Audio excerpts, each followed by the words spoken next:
haven't seen your talk yet, but now I have to watch it. Don't watch it. Don't watch it. I don't have anything good to say. Like, do you ever feel that way, Tim? Like, that's the nature of the indie game industry, you know? It's like you always feel like you don't know what the hell you're doing. Oh my God, you do. I get so pissed off when I get emails like, well, Tim, yeah, you would know this because you're a successful indie game developer and you Right. do you. I'm like, what? I have no clue. I don't even know what video I'm going to post tomorrow or Yeah. like what. Well, Like, you no. also, but your videos. See, this is what makes you special, is your videos. You project such confidence, and I think that potential Thank you indie for saying that. potential indie game developers have to learn this. And I'm actually reading a book. It's called The Next Generation Leader. I just finished it up, and it's basically about how even though a leader might feel like they don't know what the hell they're doing, they have to project that they do. Yes. If they want people to follow them. And so That's especially true in like teams and stuff. Like I've noticed if I have working with contractors or something, if I give any hint that I don't know what I'm doing, they start to question you. They start to ask questions. They start to change stuff. Like So like totally. there's this mentality that Notch kind of at least made it mainstream. He was the imposter syndrome.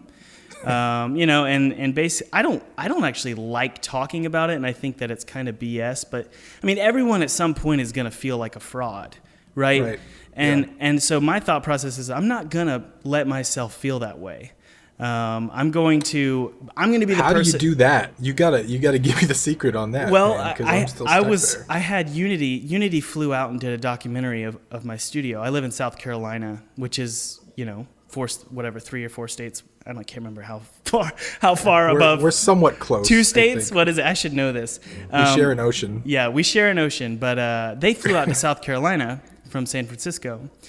And one of the videographers who flew in, he's this really successful videographer guy who his name is Ben Proudfoot. And we had a really strong heart-to-heart. He filmed me and he just said, you know, how do you feel? Are you insecure? And this was before like I even finished Pinstripe. And so much insecurity came out of my mouth in the interview. Like an hour after the interview, he just kept filming. And it got to the point where it was almost like a self-indulgent sob fest about indie game development. And after he shut off his camera, he basically talked to me and said, you've got to learn to be confident in who you are if you want to be successful. And my message to indie game developers is to stop posting, and no offense to anyone who's listening to this, because I do it, I've done it too, but stop posting memes about how unsuccessful you are and how little money you make. Like it's time for indie game developers to be not confident that they're going to make a lot of money, but confident that they're doing what they love and happy about it, because you and I are so lucky that we get to do what we do, you know? Well, you say lucky, but there's a lot of hard work behind the scenes too. There is, but Like, here's the one piece of luck, though, is that you and I were born in America, right? I mean, that's yes, sir. Yes, yes. And I that agree we're with in that. this time period, right? Because the indie game development is such a new thing, and we're so lucky that we're born in this generation, I guess. But I know what you're Absolutely. saying; it's like a combo. It's rough too, because like I totally get that. Like I'm a straight white male. I'm white. I'm 6'2". My biggest problem is not what I'm gonna eat or where I'm gonna sleep. It's like I don't feel like working on a video game today.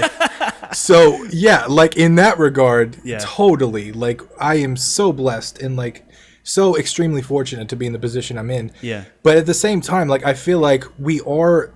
I mean, I can't say globally because I know there's a lot of areas and places that need a lot of help. But I think as some of the developing nations or the developed nations kind of, we move toward this place where robots are taking over these jobs that don't require real skills and everything is really becoming about thought and art and you know, like I think that stuff becomes more prevalent. And I think like what you were saying about my YouTube channel, like I found a little niche, I think, because I talked about like so many issues that I struggled that I literally thought I was the only one. Yeah. And yes, I did feel stupid and I did feel like those weren't valid problems because of, you know, like who I am and like the things that I've done. Yeah. And like if I know, like I read something the other day where if you got like a roof over your head and you have food to eat, you're richer than like 50% of the world or something like that. Yeah.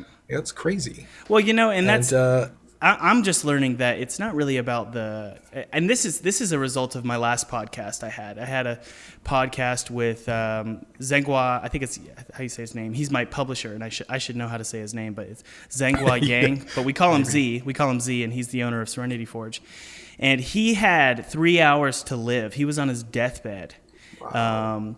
And so he knows, I guess, what it means to be lucky. And so I was complaining about the industry and how there needs to be like huge barriers of entry. Like you need to pay $1,000 to get your game on Steam. And he said basically, you know, hold on, Thomas. Like there are people in the world who are really good at making games, but they cannot afford that. And I was thinking like any American can afford that because you just go and, you know, use your credit card. But you forget that people, like especially on these indie game groups, like on Facebook and stuff, like a lot of them are people from, you know, the Middle East, you know, places that maybe you can't fully afford that kind of stuff. But I hear what you're saying. Like it's such a great time to be alive, and the fact that you and I worry about, you know, how what we're going to make for our project or the stresses of indie game development is like, that's like so cool that's the only thing we're worried about, you know? And I see that from two different perspectives. Like one, I totally agree with you. There are some people that are extremely less fortunate than us, and they can't afford any of the stuff that we do. Like they're worried about where they're going to sleep tonight. But at the same time, like I have this belief in me because like I grew up super poor. Like my parents would fight about money all the time. Right. We were living in HUD apartments. Like we were living in ghetto ass areas. Wow.